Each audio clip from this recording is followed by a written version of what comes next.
Hola and namaste. I'm trying to make sure, let's see here, that my Bluetooth is turned on, and maybe that will change how you all hear me.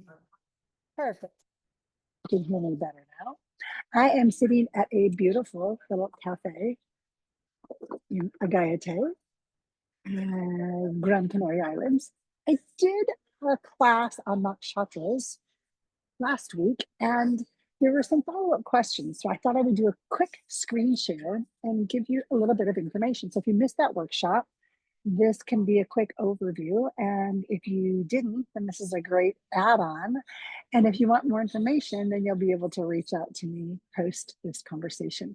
So let's start by doing a screen share. And I'm going to screen share the two charts of the people who said that I was able to do so for the last nakshatra class. And I thought I would bring to you the attention that somebody questioned me about. So maybe this is something that you've been told by an astrologist. Let's go back to the houses. The first house is our self, our identity, our face. Second house is, it can be eyes and our voice, how we speak, how we write, how we get information out into the world. Third house can be higher education from the standpoint of like maybe education school-wise or siblings, because siblings bring us a lot of higher education. We learn about personal competition, that sort of thing. Fourth house is home, art, mother, real estate. Fifth house is all things you care about from the angle of things you love so much you forget to eat, you forget to go to the bathroom, you just get lost and enmeshed. So for many people that can be children, or for others it could be businesses. Sixth house is service, things that you either care about or become a part of. So you can either be the teacher or the student, the physician or the patient, that sort of thing. Now I'm getting to seventh house because this is generally what many people will ask about. What is happening in my house of relationship?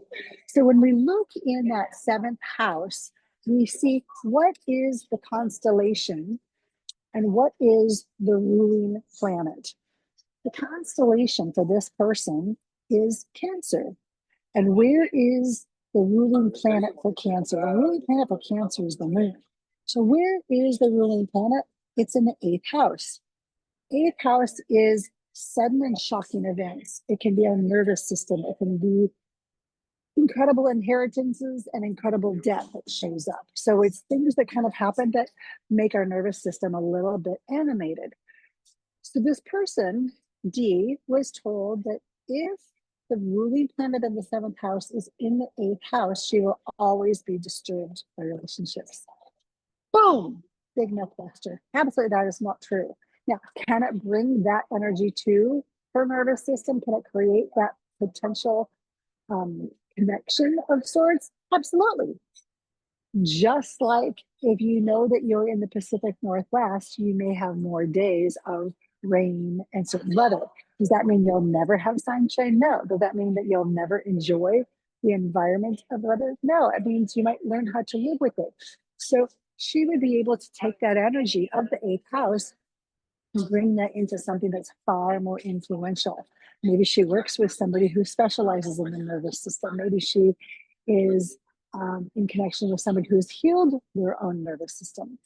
It only tells you what your field of probability for conflict is, and then you get to work with that energy and literally heal it. Jyotish is one of the names, sidereal, Jyotish, Vedic astrology, that's the type of astrology we're doing. It actually means the science of light. So where's the light in the chart? What's the potentiality behind that? And her moon is in Magha.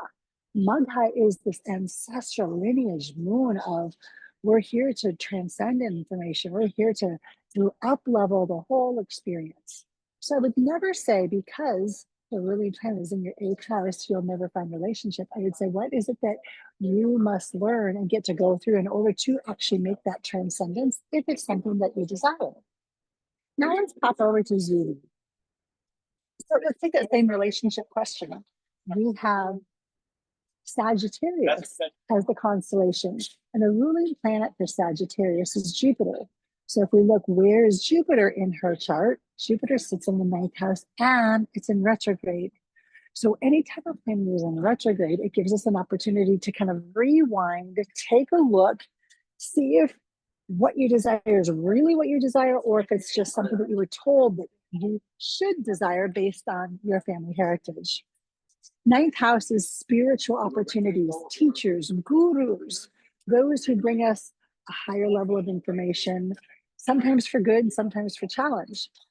So relationships will be very spiritual in connection to Zubi's chart. And with that spirituality being in retrograde, it will give her a chance to revisit, replay, review. And if she connects with somebody who's also doing that spiritual work, then the whole situation becomes so much more fun than if you're in a situation where somebody else is more or less exalted relationships. Finding other people who've gone through some similar challenges, but then transcending those challenges.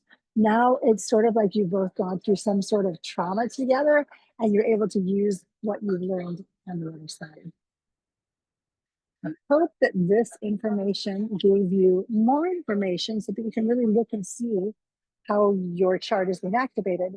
Let me pause real quick, go to something I haven't spoken much on, and that's the Gulaka point. When you see GC, that's Gulaka, and that means this is a stamp, a marker of massive influence, more so than Ketu. We often look at Ketu as being that sign of lineage, and for Zubi, it's in her 12th house, meaning it's a very strong spiritual vortex of things that she gets to just let go of in this life. And wherever Ketu shows up in the sky, not just in her chart, she'll have an opportunity to really release that. If you had Ketu in your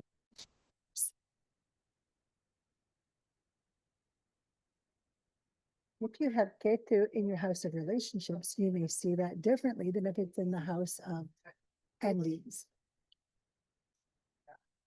Also looking at the dasha cycle. So Zubi has been in Ketu, activated all this loss, all these sudden endings. And currently, right now, it's in her, Ketu is in her third house. So this is bringing up family history, higher levels of learning, different forms of education that maybe didn't go to fruition the same way. Once she enters Venus in March of 2026, her second house, her ability to communicate to the world and perhaps put together what hasn't been working out in a whole new format, should take full force by March of 2026. And for D, she's in this massive Jupiter opportunity. So her whole eighth house is being lit up all the way through 2036. She just entered the Jupiter time frame in 2021. It is I believe, 16-year dasha cycle, which means a season. And that's sort of like, that's the main theme that's running the show. I would love to give you more information on your charts so you can see when the kaleidoscope is this way, this might be what you're feeling. So often you think, oh my gosh, I'm crazy. What is going on? And it's not that you're crazy. It's just that you have situations going on around you and you're not familiar with what they are. So I send you peace, love, so much inner sparkle, and let me know how I can support you in your cosmic blueprint journey. Ciao.